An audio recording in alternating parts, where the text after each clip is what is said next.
Welcome back to your favorite space for reflection, the subconscious classroom, your gentle sanctuary after sundown. We're so grateful to have your presence again this evening. Tonight's 7-part story takes us not to a battlefield, nor a throne room, but to something far more curious, the spaces where time seems to stretch and sports refuse to end. This is not a tale of champions and trophies, but of games that outlasted reason. Baseball that played past midnight, tennis that forgot to stop, rules that ran out of breath before the players did. You are no longer in the now.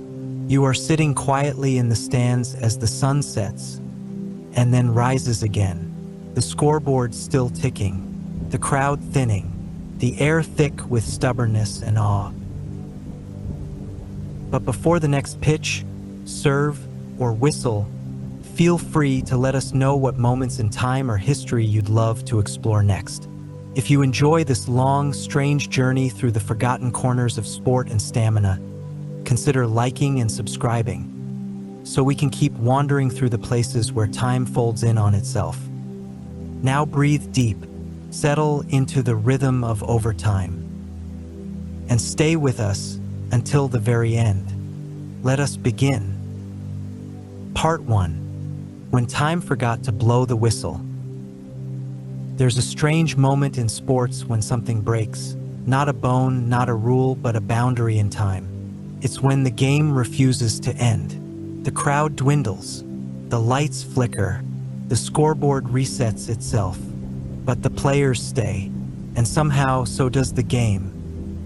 This is not about who wins quickly. It's about what happens when no one knows how to stop. Games that go too long aren't accidents. They are collisions between pride and protocol, between exhaustion and obsession. And when they stretch beyond what's sensible, they become more than games. They turn into stories, legends, half comedies, half endurance trials. You've probably never heard of the victors, but you'll remember the time the match outlived the clock. Let's start with the one that broke baseball. In 1981, in Pawtucket, Rhode Island, a minor league game began on a cool April evening. The Pawtucket Red Sox were set to face the Rochester Red Wings. It was Easter weekend, a simple matchup. By inning 10, the crowd was thinning. By inning 15, the vendors had packed up. By inning 20, it was mostly friends, drunks, and diehards. And by inning 33, yes, 33 innings, it had become the longest professional baseball game ever played. 8 hours and 25 minutes of baseball, not in one stretch either, spanned 2 days. The scoreboard operator fell asleep. The announcer gave up. The outfielders had to alternate bathroom breaks. Players were chewing coffee grounds just to stay upright. At one point, a runner on first base took a nap against the bag between pitches. Nobody knew when or how it would end. And that's because no one had ever written a rule for this. Baseball, unlike most modern sports, has no clock. There's no buzzer to rescue you. No time limit to keep things tidy.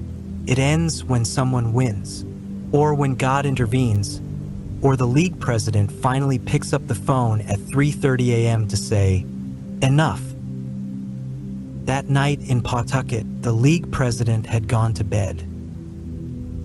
This is what happens when a sport designed for leisure runs headfirst into human stubbornness. But baseball doesn't own eternity. Tennis, that elegant, polite battleground, once refused to yield to the ticking of time as well. Wimbledon 2010. A first-round match between two men whose names you might not remember, but whose duel has been written into the granite of sports history. 11 hours and 5 minutes of tennis, spread over 3 days. It was a first-round match. First round. There were no tiebreakers in the final set under the rules at the time. Players had to win by 2 games. But what happens when both players refuse to give up? When every service is met with a desperate return, and every return with an equally exhausted rally? The scoreboard broke. Spectators brought snacks.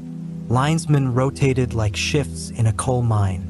Even the chair umpire had to be checked for pulse and hydration. Broadcasters ran out of adjectives. By the end, the winner didn't celebrate. He just blinked, and the loser smiled because finally it was over. What is it about these games that fascinates us? It's not the skill, it's the refusal, the defiance, the shared, unspoken decision by everyone involved. Players, officials, fans, and even timekeepers, to see how long reality can bend before it breaks. Historically, sports weren't invented to fit television time slots. They were rituals, celebrations, mass community events. Time was flexible. Play began when the village was ready and ended when it wasn't funny anymore. Take medieval English football, not the kind with cleats and coaches, but the unruly, chaotic form that more closely resembled a riot with a ball. Matches could last hours or days, with no fixed fields, rules, or rosters. The goalposts might be church doors miles apart. Players included farmers, blacksmiths, even clergy. It ended when the ball was destroyed or someone's home was. Nobody kept score. You just remembered who limped the worst. In ancient China, there was Kuju, a game not too far removed from modern soccer, played by imperial guards, scholars, and nobles. It wasn't always competitive. Sometimes it was performance art, with goals scored less for victory than for style. Matches didn't run on time, they ran on mood. In those cultures, sports echoed the pace of life itself. The sun marked the start. Hunger called the end. Nobody had a stopwatch. And if someone did, they probably didn't get invited back. But then came clocks, and trains, and factories. By the 19th century, modern life was being chopped into scheduled fragments. Whistles signaled work breaks. Schools taught punctuality. And sports, too, were squeezed into structured packages. We needed final scores, halftimes, televised broadcasts, predictability. Yet the longest games remind us that some part of us resists. The longest boxing match on record took place in 1893 in New Orleans. Bare nykle. 110 rounds. Let that sink in. The match lasted 7 hours and 20 minutes. The audience went out for drinks, came back, and found the fighters still throwing haymakers in slow motion. Eventually, the referee called it a draw, not because there was a clear winner, but because both men had melted into puddles of leather and willpower. In those early days of boxing, matches weren't judged by scorecards. They ended when someone couldn't continue or forgot who they were. Gloves were optional. Time was a suggestion. Victory was survival. Even chess, the slowest of all brutal sports, has its limits pushed. The 1984 World Championship between Garry Kasparov and Anatoly Karpov lasted 5 months. 5 months. No victory. No climax. Just draw after draw, psychological warfare disguised as intellectual rivalry. The match was eventually canceled. Not ended, canceled, because it was threatening the sanity of everyone involved, including the audience. And this raises the deeper question: why do we stay with these games? Why do we remember them? It's because they expose something raw, not just about the players, but about all of us. Endurance isn't sexy. It's not highlight reel material, but it's what most of life is made of. We don't always win, but we persist. We keep going because the alternative, quitting, feels like a kind of death. In sports, we see that struggle compressed, exaggerated, made visible. A game that won't end feels like a metaphor we all understand. Sometimes it's workplace meetings that drag on without resolution. Sometimes it's arguments that turn into cold wars. Sometimes it's staying in a job or a city or a relationship long after we should have blown the whistle. And so, the stories of endless games stick. They become folklore. They echo in trivia books and old interviews and breathless retellings on podcasts. But they also teach us something strange, that the absence of limits can be just as compelling as a dramatic finish. When a game refuses to end, it dares us to ask, how much is too much? What matters more, skill or stamina? Rules or refusal? And if nobody keeps time, are we still even playing the same game? In every sport, there are thresholds, not just of skill, but of spirit. The longest matches, the endless innings, the unwinnable ties, they aren't about greatness in the traditional sense. They're about what happens when the game itself forgets how to stop, and when we, watching or playing, can't look away. Part 2, too long for the rulebook. Rules are supposed to contain things, keep order, define limits, but every so often, a game slips outside the fence, and the rulebook just stares back, blank and unprepared. That's the thing about endurance matches. No one ever plans them. They happen in the cracks between regulation and reality, where the officials run out of pages and the players run out of breath. And when that happens, the rules no longer govern the game. They trail behind it, confused, unsure whether to stop or just watch. It was never meant to happen like that. Take cricket, a sport infamous for its glacial pace, its tea breaks, and its sacred love for tradition. In 1939, in Durban, South Africa, England faced South Africa in what would become the longest official cricket match ever recorded. They called it a timeless test. That was not metaphor, it was literal. The game was designed to go on until someone won. No ties, no draws. Just eventual, inevitable triumph. The match lasted 10 days. They broke for weather, broke for meals, broke for a rest day, but they never stopped playing.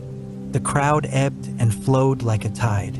Bowlers rotated through exhaustion. Batsmen returned again and again, soaked in sweat and frustration. But after 9 full days, England still hadn't lost, nor had they won. And then came the punchline. Their ship home was scheduled to depart. The team had to leave, not metaphorically, but physically. The game was abandoned, not for any sporting reason, but because of boat tickets. It was a cricket match lost to logistics. To this day, the timeless test remains a curiosity of the rulebook. No one's attempted it since. The sport eventually gave in, drawing lines around itself, installing limits. But it took 10 days of dust and sunstroke and delayed departures to get there. Some sports push beyond reason not by mistake, but by tradition. In 19th century rural America, barnyard baseball and community softball often had no innings cap. Instead, players agreed to end when one team reached a preset score, say 50 runs. Sounds simple until you realize how few people could actually pitch accurately back then. A ball might fly over a fence into a field and take 20 minutes to retrieve. If a team went on a scoring run, it might not end for hours. Spectators brought lunches. Some games didn't finish until the next day. This wasn't major league ball. It was local identity, ritual, community pride. People played as much for the social politics as the sport. Beating the neighboring town wasn't just winning, it was validation. Even today, echoes of that ungoverned spirit survive in youth leagues and rural tournaments. Parents sitting on aluminum bleachers for what feels like geological epochs. Coaches calculating pitch counts like battlefield triage. Everyone waiting for the game to end or simply surrender. In many of these endurance stories, the most fascinating thing isn't the sport, it's what surrounds it. The rituals that sustain the long wait, the culture that frames the game. Let's go back to tennis. Long matches were once part of its romance. Lawn tennis in the late 1800s was a social affair. Matches could drift from midday into twilight, with breaks for cucumber sandwiches and polite conversation. The idea wasn't just to win, it was to be seen enduring gracefully. Time wasn't an enemy, it was a companion. But as professionalization crept in, stamina turned into survival. By the 1980s and 90s, epic matches became physically punishing marathons.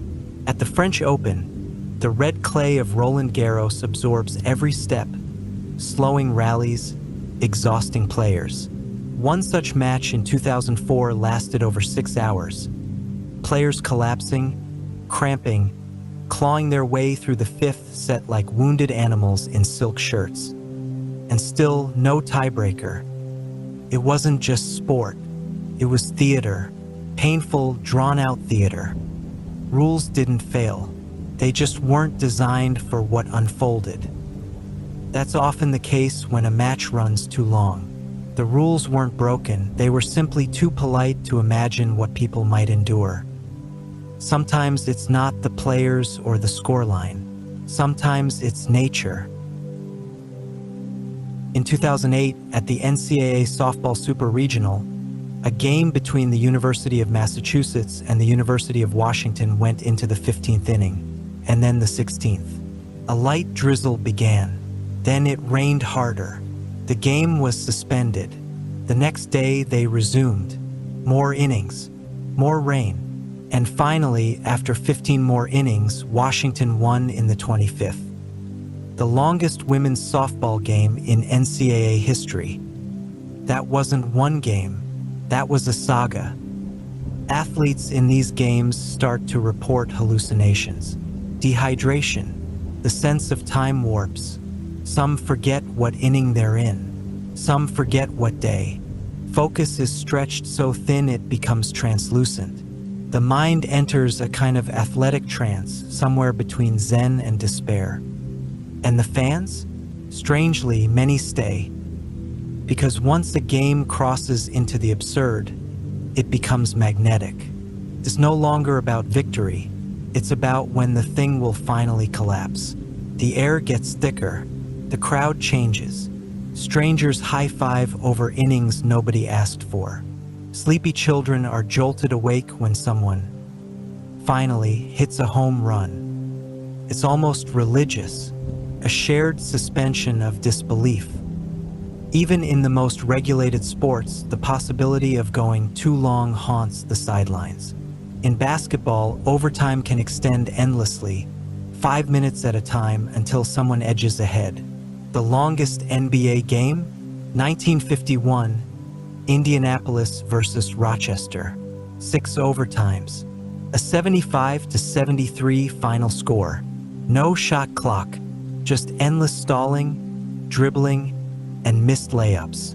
The game became a looping tape of indecision. Today, it would be unwatchable.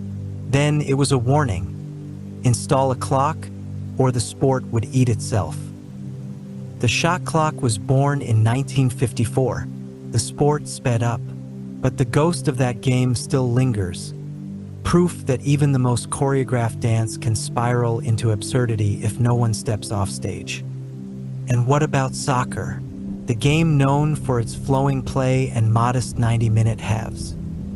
In theory, it ends cleanly. But in 1981, during a match in the Chilean league, a bizarre protest erupted when one team, down by a goal and a man short, decided not to play. The remaining 10 players stood still for the final 30 minutes, refusing to touch the ball. The other team passed it around, occasionally took shots, but refused to press. The referee, unsure of what to do, let the match run out like a balloon slowly deflating. No rule existed for deliberate boredom. The crowd booed. The players stood like statues. Everyone aged. What the longest games show us is not chaos, but the outer edge of structure. The moment when the agreed-upon reality of a sport starts to disintegrate, and what replaces it is something stranger. Something that demands patience, flexibility, and a tolerance for ambiguity. There's an odd kind of dignity in refusing to quit, but there's also a kind of comedy. Picture a dugout where players are so tired they start giving each other massages with Gatorade bottles. A tennis match where the ball boys need ball boys. A cricket match that ends because the team has a ship to catch. Sport has always been a balance between the primal and the civilized, a set of instincts crammed inside formal etiquette. But when a game refuses to end, the instincts start to slip out. You see the fatigue, the hunger, the desperation, and occasionally the joy. Because something beautiful happens when time breaks open. A kind of purity returns. It stops being about contracts or sponsorships or TV schedules. It becomes just a game again, played for its own sake because neither side wants to give in, or doesn't know how. In that moment, we see something ancient, something tribal. Two groups facing off not for trophies, but for the right to say, we outlasted. We endured. And the rule book? It'll catch up later. Part 3: Rituals of the Never-Ending Game. When a game stretches past its breaking point, something strange happens. The rules grow blurry. The numbers stop making sense. And what begins to emerge isn't just strategy or stamina, but ritual. Quiet, repetitive acts to keep the mind steady. Superstitions to hold back chaos. And traditions that feel older than the sport itself. Endurance, in its rawest form, requires more than muscle. It needs rhythm, and those rhythms often become ceremonies. In baseball, the repetition is baked in. Pitch, swing, wait, repeat. But in the longest games, that repetition becomes trance-like. Players develop odd routines to stay sane. Touch the cap, adjust the glove, tap the plate twice. These are not always about performance, they're often about survival. About carving out order inside something that's become endless. Some players in long extra-inning games have been known to change their socks between every inning just to feel a sense of renewal. Others chew the same piece of gum for hours, refusing to give it up until the game ends. A kind of sticky talisman. One manager once changed his underwear mid-game for luck. Not between games, during. These aren't quirks, they're anchors. The longer the game stretches, the more athletes cling to patterns. Not because they're helpful, but because they're familiar. And in the limbo of never-ending contests, familiarity is power. Tennis players in marathon matches do the same. They bounce the ball the exact number of times before each serve. They retie their shoes at the same changeover. They unwrap new grips like they're unsealing ancient scrolls. By the 10th hour, their rituals are all they have left. The score becomes background noise. The body is moving out of habit, not hope, but the ritual that still makes sense. And these rituals aren't just for players. Spectators join in too. In that legendary 33-inning baseball game in Pawtucket, fans who stayed into the deep night formed a kind of midnight society. They shared blankets, passed around snacks, invented chants. Some said nothing at all, as if speaking might jinx the fragile reality they were inside.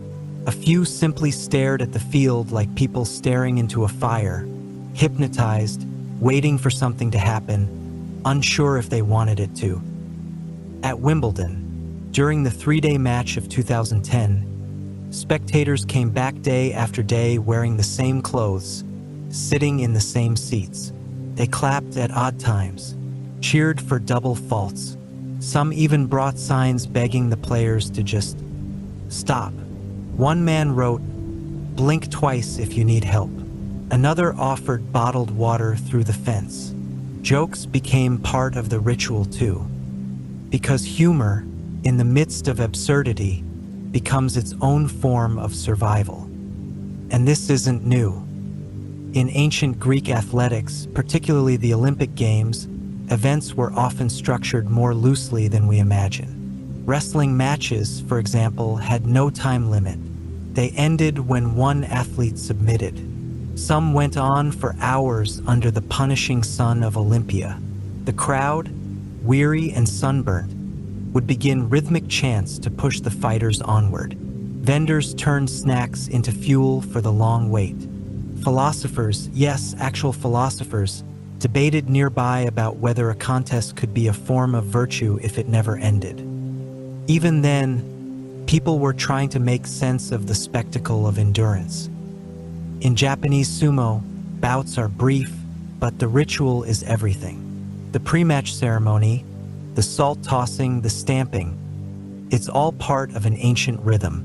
And though bouts rarely go long, the mental state of a rikishi is trained for stillness, for poise inside repetition. It's a mindset shaped by hundreds of matches, thousands of bows, millions of grains of salt.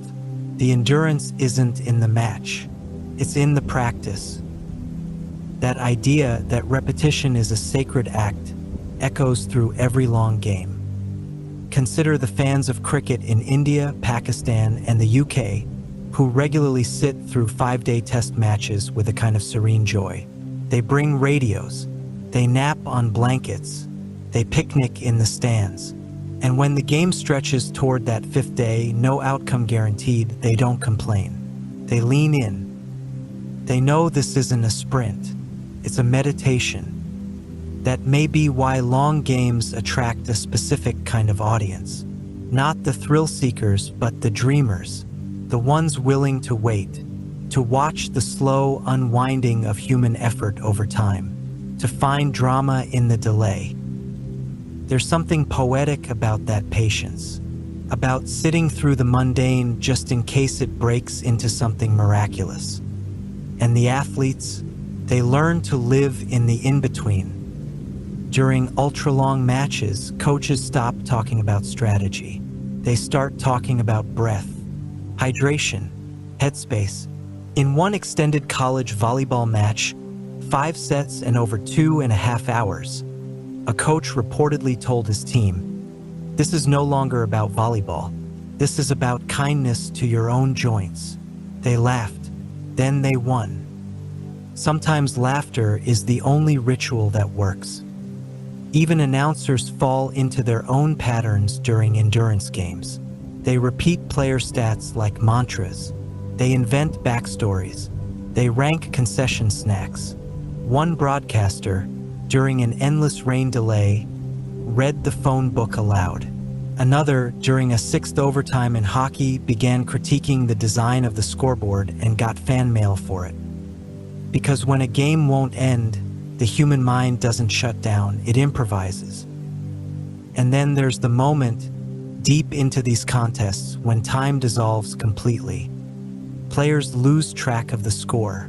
Coaches forget what inning or set they're in. Spectators stop checking their watches. The boundaries that normally frame a sporting event, the beginning, the middle, the end, blur. What's left is a kind of shared fugue state. Not chaotic, but strange, almost peaceful. Sociologists call this liminality, the threshold between one state and another. It's common in rituals, weddings, funerals, initiations. Long games, in a way, function like secular rituals. You enter them expecting something routine. You exit changed, because something happened in between. You didn't just watch the match, you experienced it. That transformation is subtle, but powerful. A father brings his daughter to her first game, a quick afternoon diversion. 9 innings turn into 14. The sun dips, the lights buzz on. She asks questions. He answers. They stay until the end. Years later, she doesn't remember the score, but she remembers staying. And that's the point. Long games don't burn into our memories because of who won. They burn because of what they felt like. The hunger, the cold, the weird jokes, the nod from a stranger, the stadium at midnight, the shared moment of, I can't believe we're still here. That's the ritual. That's the magic. And maybe that's why we don't truly want all games to be fast and clean and short. Maybe part of us secretly hopes for overtime, for the rain delay, for the possibility that something unexpected might stretch out the experience. Because in a world that rushes toward the finish, there's something rebellious about lingering, about continuing, about not letting go of the moment just yet. When the clock gives up and the rulebook has nothing left to say, the rituals remain. And those rituals, in the hands of players and fans alike, carry the game forward. Not toward the end, but through it. Part 4, When Victory Stops Mattering. Every game starts with a goal, a winner, a loser, points, rankings, medals, trophies. The structure of competition is supposed to drive the story forward, to give it meaning. But when a game stretches too long, that meaning begins to erode. Victory fades, the scoreboard turns to background noise, and what remains isn't about who wins, but who refuses to give in. Because there comes a point in the longest matches, somewhere around the 4th hour or the 7th overtime or the 31st inning, when players stop thinking about victory. It's not that they don't want it, it's that the idea becomes so far removed, so buried under layers of fatigue, that it no longer feels like a destination. The game becomes about endurance, not outcome. It happens in sports where winners are normally everything, and yet, under extreme conditions, everyone forgets to care. One of the clearest examples came not in a stadium but on ice. In 1936, the Detroit Red Wings and the Montreal Maroons met in a Stanley Cup semifinal game that would last 176 minutes and 30 seconds, over 6 full periods of sudden death over time. That's nearly 3 full games stitched into one. The final score? 1-0. The winning goal didn't come from a superstar or even a great play. It came from a slap shot taken with more desperation than skill. By the end, players weren't skating, they were stumbling. Linesmen were chewing coffee grounds. The goalie's vision was reportedly blurred. No one remembers the specifics of the goal itself, but they remember the silence before it, the exhaustion, the fact that victory, when it finally came, felt almost like mercy. Because in moments like that, you don't celebrate, you exhale. That's the strange truth of ultra-long games. The emotional weight of winning often collapses under the weight of survival. Nobody hoists a trophy with glee when they've spent the last hour hoping not to collapse. They win and then they sit down, or cry, or laugh, because sometimes the body finishes long before the mind knows how to react. In sports that are heavily team-oriented, soccer, football, basketball, that blur between victory and survival becomes even more apparent. Strategy falls apart. Plays become instinctual. Substitutes enter and leave like emergency workers. And coaches stop yelling and start praying. During the famous 2009 Big East basketball game between Syracuse and Connecticut, which lasted 6 overtimes, players began running drills with the precision of sleepwalkers. The arena grew quiet. Fans were too stunned to scream. One commentator described the moment as competitive gravity giving way to freefall. Nobody was asking who would win anymore. They were asking how this was still happening. In the marathon chess match between Karpov and Kasparov in 1984, the sense of victory unraveled entirely. After 48 games over 5 months, the governing body intervened and declared the match canceled. No winner, No loser. Just two men locked in intellectual combat that no longer served a purpose. One had lost over 20 pounds. The other had developed a chronic cough. They weren't fighting for checkmate anymore. They were fighting against collapse. Sometimes a game keeps going so long that people stop watching entirely. There was a tennis match in 1984 at the Davis Cup between John McEnroe and Mats Wilander that lasted 6 hours and 22 minutes, the longest singles match in US Davis Cup history. But in the final 2 hours, much of the stadium was empty. People left. Cameras cut away. Even the officials on court looked dazed. Victory arrived eventually, but few saw it. And that's the paradox. The longer a game goes, the less anyone cares about the scoreboard, and the more they focus on the players themselves. Their effort becomes the spectacle. The idea that anyone, could keep going this long becomes the point. In a way, the contest transforms from sports into storytelling. That's why these games are retold so often. Not because of the outcome, but because of the shape of the suffering. The curve of the collapse, the psychology of persistence. We don't remember who won the 33-inning baseball game in Pawtucket nearly as vividly as we remember that it happened. That players fell asleep in the clubhouse between innings. That 19 fans remained in the stands through the night. That the umpire had to ask if it was even legal to keep playing. We remember that it broke the script. In a society that loves winners, this kind of story is rare. A game with no obvious glory, just fatigue, grit, ritual, and the quiet camaraderie of people enduring together. Because in long matches, something odd happens between rivals. There is a subtle shift in posture, a small, knowing glance, a shared understanding that whatever battle they were fighting has become something else entirely. Not just against each other, but against the limits of the game itself. Against expectation, against exhaustion, against the idea that things are supposed to end.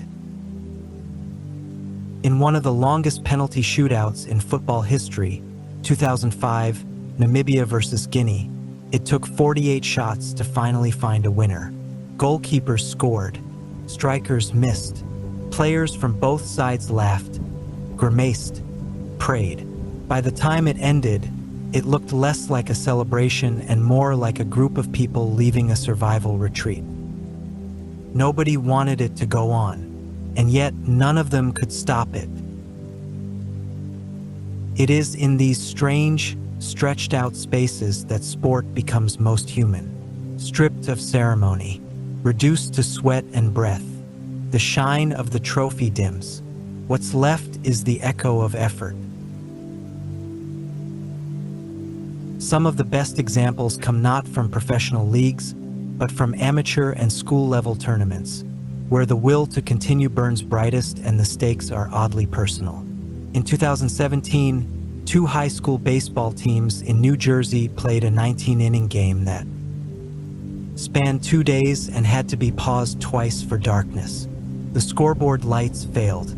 Spectators brought camping chairs. Teachers excused homework. And when it finally ended, both teams huddled together on the field, exhausted, emotional, and strangely bonded. Because sometimes losing isn't about failure. Sometimes it's about being there at the end. We tend to measure sports in victories, points, rings, banners, but the longest games resist that measurement. They insist on another kind of metric: persistence, resilience, the quiet, cumulative weight of simply showing up over and over again, even when the world says, surely that must be enough. That's why those final moments, when the game does end, feel so surreal. The whistle blows, the point is scored, the match concludes, but nobody leaps to their feet. No one sprints across the field. There's only stillness. The spell breaks slowly. Because in some corner of the mind, the part that stretched and bent and got used to the rhythm of not ending, there's a strange grief when it's over. It becomes something you carry, tale you'll tell, not about the win, but about the time stopped, and you kept going anyway. Part 5, when the body says no. No one really prepares for a game that won't end. They train for speed, for power, for a predictable duration of effort. They rehearse for what's likely, not for what's absurd. But in those rare matches that stretch into the realm of the ridiculous, something else is tested. Not skill, not even strategy, but biology. Because eventually the body starts to say no. It starts quietly, a tight calf, a dry throat, the legs lose spring, vision softens at the edges. Then come the blisters, the cramps, the micro tears. Muscles refuse commands, feet swell inside shoes, sweaty jerseys grow cold. Your own sweat starts to chill you, and there is no whistle, no mercy rule, just the quiet knowledge that if you keep going, something inside you might give out. But still, people keep going. In the longest tennis matches, players can burn over 5,000 calories. That's more than a marathon, and without the benefit of even pacing or predictable terrain. They twist, sprint, lunge, sweat, pause, again and again. At Wimbledon in 2010, during the infamous 11-hour match, both players began showing signs of mental and physical shutdown. Their strokes were slower, their reactions dulled. Trainers were watching from the tunnel, unsure whether to intervene or simply keep hydrating them like houseplants. They weren't chasing a trophy, they were surviving their own determination. Marathon matches in baseball are deceptively cruel. Unlike high-intensity sports where adrenaline can carry you, baseball wears you down in a different way through repetition. Standing, waiting, running on ice-cold muscles. Pitchers throw until their arms swell. Catchers crouch until their knees throb. Outfielders jog in place for hours in case a ball finally finds them. Meals are skipped.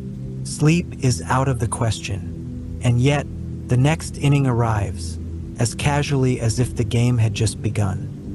The most punishing element of a never-ending game is not action. It's anticipation. The body coils again and again for effort that might never come. That tension is its own kind of torture. In basketball, when games push into double or triple overtime, you begin to see a strange shift in the way athletes move. They're no longer springing. They're leaking, collapsing into layups, heaving up jump shots that barely scrape the rim. Substitutes become liabilities. Coaches scrape the bottom of the bench, sending in rookies with wide eyes and loose shoelaces. Everyone's heartbeat is too loud. The court smells like shoe rubber and stress.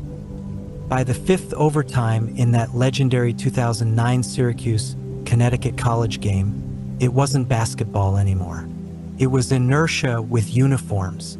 Players couldn't lift their hands high enough to contest shots. One athlete fouled out and simply walked off without making eye contact. Another, while checking back in, muttered to a referee, "My legs feel like soup."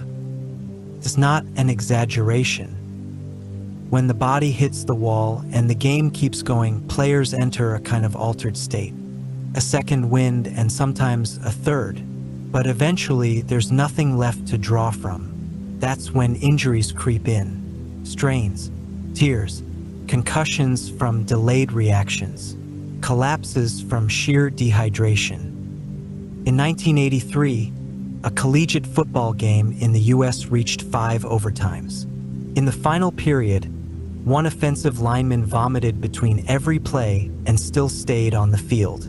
Not because he wanted glory, because he didn't want to let his team finish one man short. Pain is a language players don't always acknowledge, but in these long games, it speaks fluently. Soccer, a sport notorious for drama and physicality, suffers this as well. In matches that stretch into extra time and penalty shootouts, players' legs turn into liabilities. Cramping becomes contagious. Substitutions dry up. Coaches can't fix it. By the end, even penalty kicks look sluggish. Bodies buckle after celebrations not from emotion, but from quadriceps giving out. The human body, no matter how trained, wasn't built for this kind of time-stretching punishment. And still, they continue. There's something primal at play, the refusal to exit. Athletes have spoken about not even remembering the final moments of long matches. "It's like I left my body," one said after a 5-hour Australian Open match. "Like I was watching someone else play." This dissociation, this ability to keep going after the body has quit, is sometimes called flow. But in extreme cases, it's closer to delirium. The mind starts to hallucinate patterns. Routines take over. One baseball player reported counting blades of grass between every pitch just to avoid falling asleep. A tennis player said he stared at the net post and saw it breathing. A basketball forward in a 4-overtime game said he could no longer hear his teammates. "I saw their mouths move," he said, "but it was just wind." The crowd sees none of this. To them, the players are still playing, still running, still competing, but internally, something has cracked. And then there's food.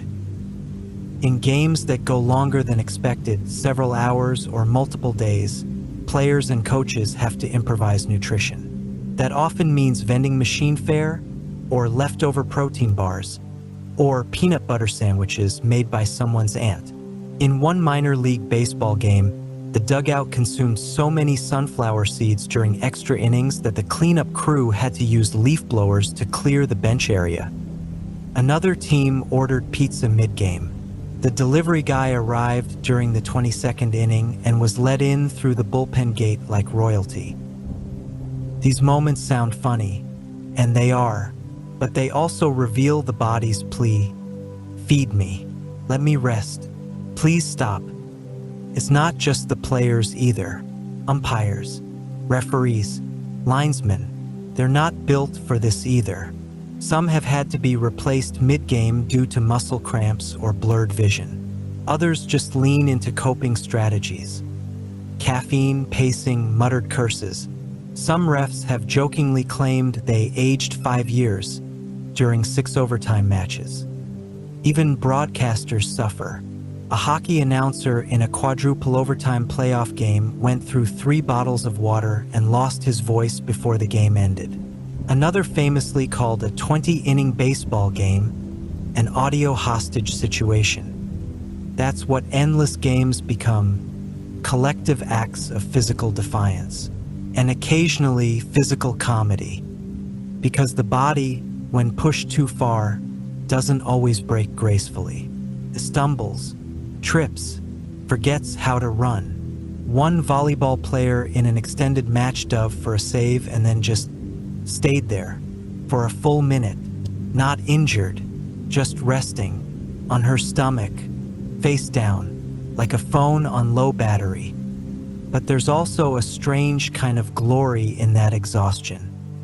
When the match finally ends, when the whistle finally blows, the last pitch is thrown, the last point scored, there is no explosion of celebration. No sprint across the court.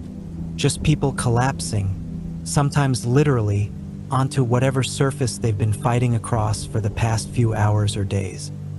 Victory is oxygen. Defeat is silence.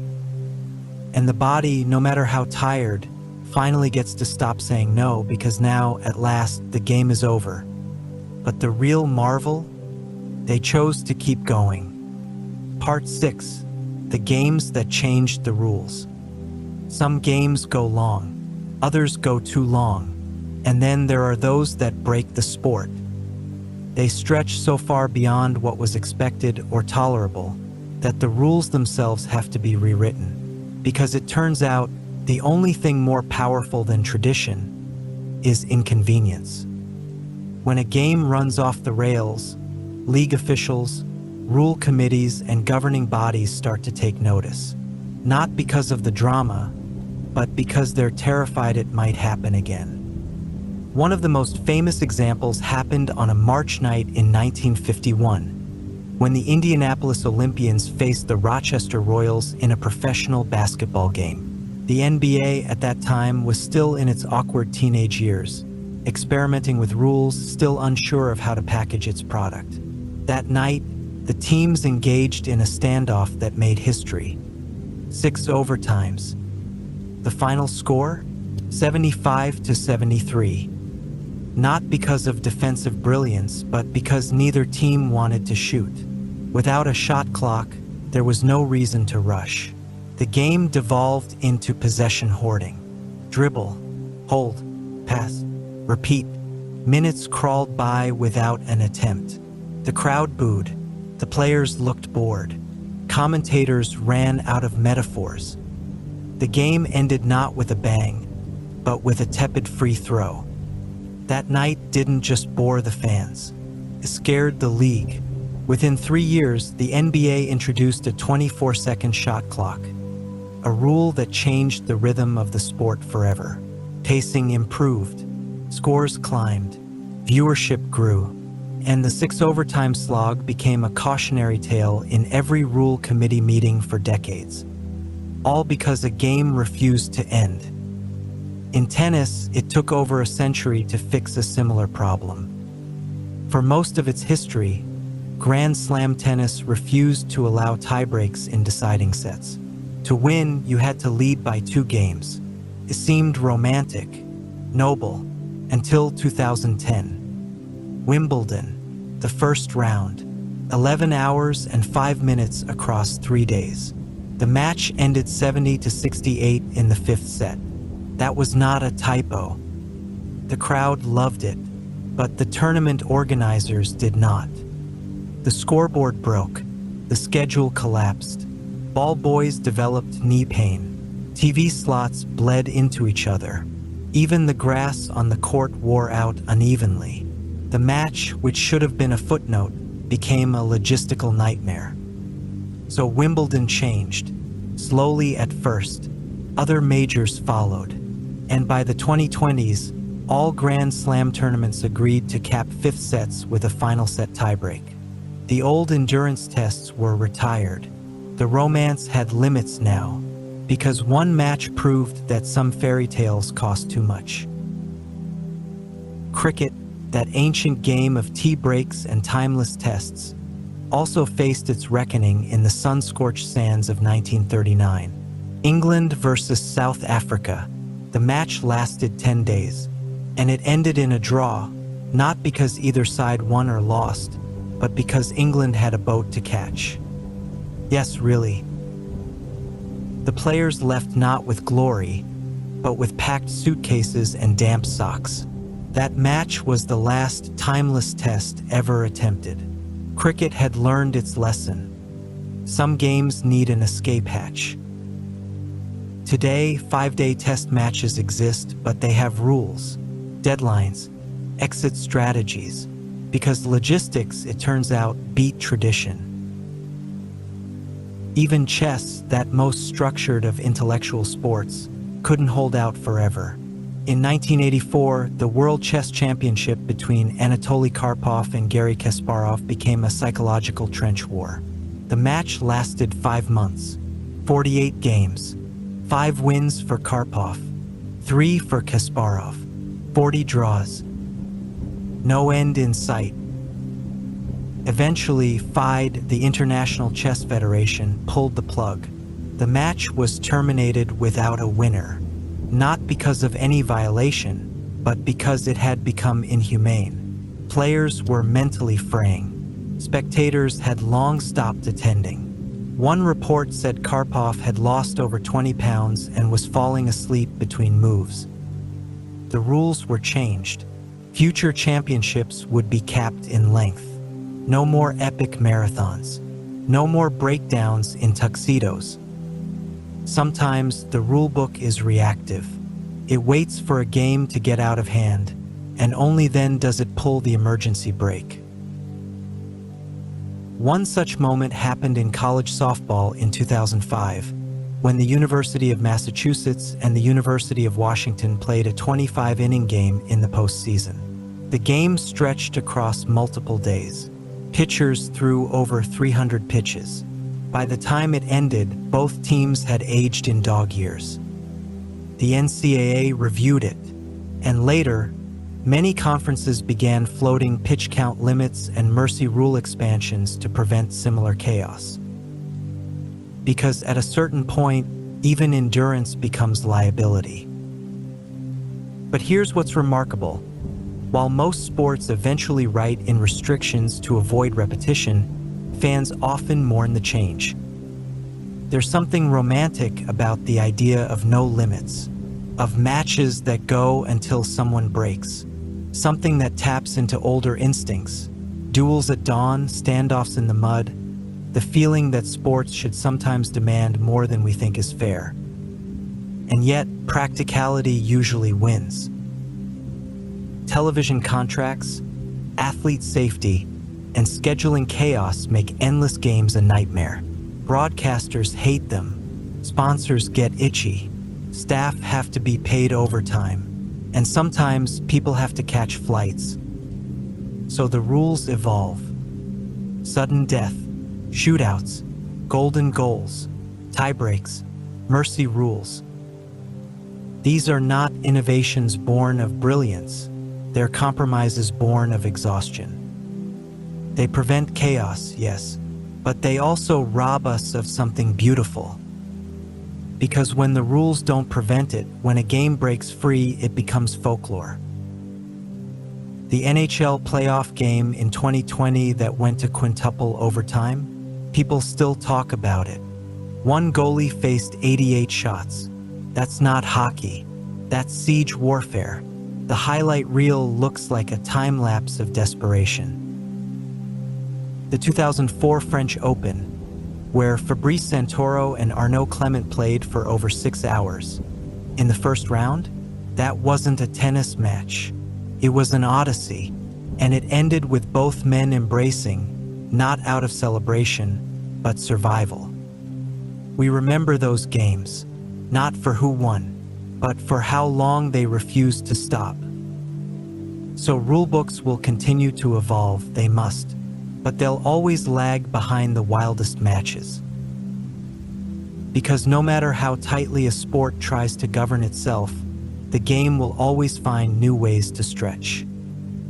And when it does, someone will call a meeting, committee will be formed, a clause will be added, and deep down the fans will sigh, because they know they've just seen the last of something rare, something messy and human and unforgettable.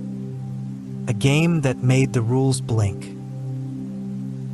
Part 7, we stayed until the end. When all the records are filed away, and the rules have caught up, and the lights in the stadium have long gone dark, the longest games leave behind something stranger than stats, something quieter than glory.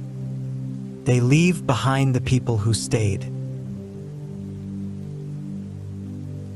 Because for every player who collapsed in the final inning, every umpire who blinked into dawn, there were fans in the seats, spectators who, for reasons even they couldn't always explain, didn't leave. And in that act, the simple refusal to go home, lies the real magic. In 1981, during the 33-inning baseball game in Pawtucket, Rhode Island, only 19 people remained in the stands when the game was finally suspended at 4:07 a.m. The concession stands had closed. The radios had gone quiet. One spectator brought a sleeping bag. Another, a college student, stayed so long he missed his final exam and swore it was worth it. After the game, each of those 19 fans was awarded a lifetime pass to the stadium. Their names were announced. They were unofficially baseball royalty, not because they played, but because they witnessed. And that's the strange role the spectator plays in a game that won't end. They become part of the endurance, the ritual, the folklore. Some people remember what was on the scoreboard. Others remember what the sky looked like in the fifth overtime, or the sound of cleats echoing in a half-empty arena, or the smell of mustard from a hot dog they regretted by hour 6. Small things, trivial things, but fused into memory by duration. That's how these games become more than sport. They become shared events, personal myths. One man, interviewed years later, said he met his wife during the rain delay of an extra-inning minor league game in Ohio. He had offered her an umbrella. She offered him a pretzel. Neither of them remembers who won the game. They've been married for 30 years. That's the thing about long games. They create a strange, slow-burning intimacy, a community of strangers linked by sheer absurdity. Nobody planned to stay that long, but now they've survived something together. You see it in high school gyms during marathon volleyball matches, in the quiet camaraderie between grandparents and grandkids watching soccer in the cold, in radio announcers whispering by candlelight during suspended cricket matches. These moments don't make the highlight reel, but they make the memory real. And while leagues may rewrite the rules to prevent future marathons, fans never quite want them gone. Because the longest games don't just challenge athletes. They challenge patience, loyalty, attention span. They turn time into a test, and not everyone passes. But for those who do, the payoff is strange and powerful. Not victory, witness. To say, I was there. To say, I stayed. To say, I remember how it felt when the sun set twice and the score still wasn't final. It's not about sport anymore. It's about living inside a moment so long, so slow, so off script, that it etches itself into the folds of your life. You don't remember the whole game. No one does. You remember fragments. A tired pitcher's grimace, the 12th inning stretch, the moment you stopped caring who won and started caring about what would happen next. That's the gift of a game that keeps going. It trains your attention, forces you to be present, turns sport into meditation, then delirium, then poetry. And when it finally ends, you're not cheering, you're processing. Because the game wasn't just long, it was bigger than it had any right to be. And the people who stayed in the stands, in the dugouts, behind the microphones, they weren't just watching, they were weathering something. And deep down, most of them wouldn't change it. Because life rarely gives us moments like that anymore. Unscheduled, unscripted, unstoppable. We live in a world of countdowns and time slots and endings you can predict down to the second.